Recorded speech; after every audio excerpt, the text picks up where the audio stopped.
Insibu bosta kittieba Maltin li ddokumentaw il-leġendi ta' pajjiżna. Imma persuna li ħadmet qatih sabiex tippopolarizzhom u tagħmilhom aċċessibbli għal udjenzi iżgħar hija Paolo Mizzi, ġgant fl-istorja tal-pubblikazzjoni bil-Malti. Paolo Mizzi li jiġi l-papa tiegħi kien iħobb jirrakkonta.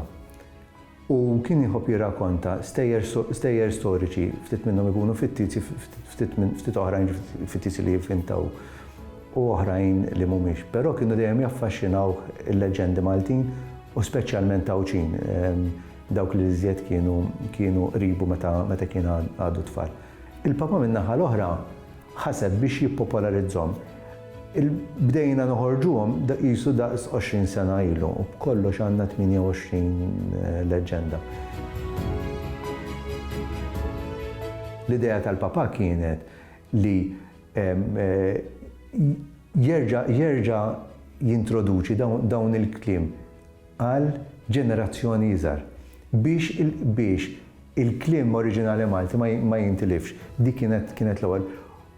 U għaraf ukoll li kien hemm rikkezza ta' storja ta' history u folklore fihom, jiġifieri affarijiet li l-ġenerazzjonijiet tal-lum qed jinsew jew m'għadix ir-realtà tagħhom. Jiġifieri fejn qed nitkellmu fuq il-ħajja fl-għeliq, il-ħajja fil-kampanja, il-problema tal-furbani li jiġu Malta u jisirquna. Dawn kienu kollha elementi li meta kienu jingħadu l-leġendi kienu parti mir-realtà tal-poplu Malti li llum inqetgħu. Allura l-papa rrid jiġborhom f'kotba żgħar, f'kotba li jistgħu jinqraw anke minn tfal żgħar għaliex għax minħabba l-numru żgħar ta' paġni u l-mod kif huma prodotti huma paġna stampa u paġna kitba, dak li jkun jista' jaqrahom f'malajr. Allura jitħeġġeġ il-fatt li inti taqra ktieb f'malajr tista' tgħid li qrajtu. Allura bla ma trid ukoll ittik laċ biex inti taqra ktieb ieħor u ktieb ieħor u ktieb ieħor. Sakemm imbagħad tibda tinduna li f'16 faċċat inti m'intix ma qarajx biżżejjed, trid kotba li huma ikbar, jiġifieri l-imħabba tal-qari trid tibda minn affarijiet żgħar u mbagħad bħal kull imħabba oħra ġifieri. Li mbagħad tikber f'ħafna paġni u tista' titraduċi ruħha ferf ukoll. Allura l-idea tiegħu kienet li jagħmel dawn il-leġendi, jiġborhom fi-16 paġna li fil-fatt huma 8.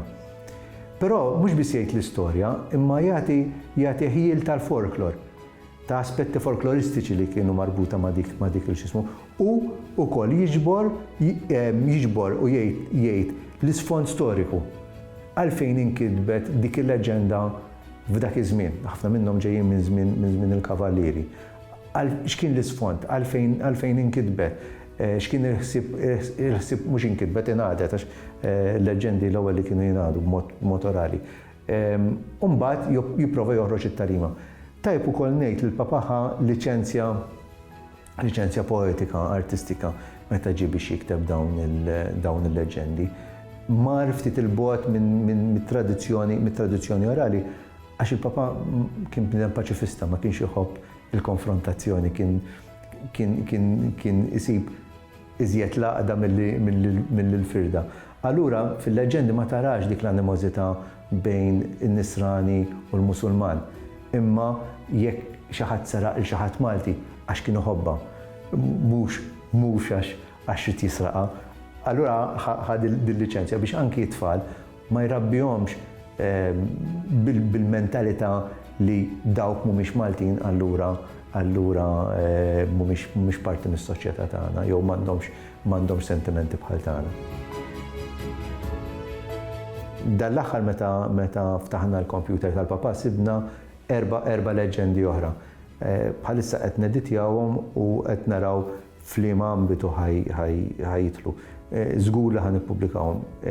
Hemm dubju jekk waħda minnhom hijiex leġenda jew storja qed nivverifikaw il-kontenut tagħha. Jiġifieri hemm erba' oħra ma' 28 li ġa semmejt żgur. Il-ħsieb huwa issa li kif il-papa irreveda il-leġendi 20 sen ilu, il-leġendi waslu wkoll għal-revamp tagħhom biex ikunu iktar reali għas-soċjetajiet u għal-realtajiet tat-tfal tal-lum. Ġifieri mhux se ndaħlulhom il-mobiles u x'ismu, imma l-istorja tkun miktuba b'mod iktar modern u aċċettabbli minn dak li bħalissa li kienet magħmula għall-soċjetà u għall-ġenerazzjoni li issa kibret u beda jkollha tfal tagħha.